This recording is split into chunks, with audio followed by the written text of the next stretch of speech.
ഗുജറാത്തിൽ air India വിമാനം തകർന്നു വീണ നഷ്ടപ്പെട്ട ജീവനുകളോർത്ത് ഞങ്ങൾ ദുഃഖിക്കുന്നു. ഈ വിമാനാപകടത്തിൽപ്പെട്ട് പ്രിയപ്പെട്ടവരെ നഷ്ടപ്പെട്ട കുടുംബങ്ങളെ ദൈവം ആശ്വസിപ്പിക്കട്ടെ. അവർക്ക് പകരമാവാൻ ആർക്കുമാവില്ല.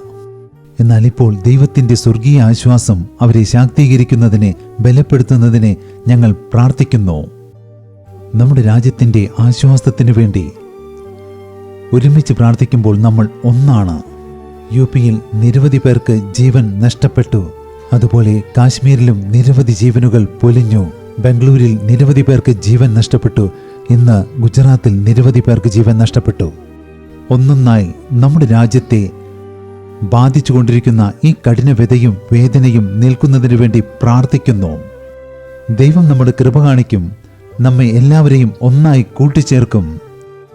തമ്മിൽ തമ്മിൽ സ്നേഹിക്കുന്നതിനെ, ഭാരങ്ങൾ വഹിക്കുന്നതിനെ, പ്രാർത്ഥിക്കുന്നതിനെ, പരസ്പരം കരുതുന്നതിനെ. ഇന്ന് നമ്മൾ ഒരുമയോടെ, ഒരു മനസ്സോടെ ഒരുമിച്ച് കൂടിയിരിക്കുന്നു. തമ്മിൽ തമ്മിൽ സ്നേഹിക്കുന്നതിനും കരുതുന്നതിനും ദൈവം നമ്മുടെ രാജ്യത്തിന് സൗഖ്യം നൽകട്ടെ. നമ്മുടെ ഹൃദയങ്ങൾക്കും പ്രിയപ്പെട്ടവരെ നഷ്ടപ്പെട്ടവരുടെ ഹൃദയത്തിനും സൗഖ്യം പകരട്ടെ. പിതാവേ, സൗഖ്യത്തിനായി ഞങ്ങൾ പ്രാർത്ഥിക്കുന്നു. അങ്ങേക്ക് മാത്രമേ സൗഖ്യം നൽകാനാവൂ, ആശ്വസിപ്പിക്കാനാകൂ. അതെന്താണെന്ന് അങ്ങേക്ക് അറിയാമല്ലോ. അങ്ങ് ക്രൂശിലെ കഷ്ടങ്ങളിലൂടെ കടന്നുപോയല്ലോ.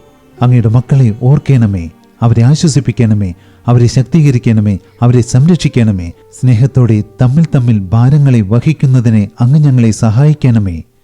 യേശുവിൻ്റെ നാമത്തിൽ.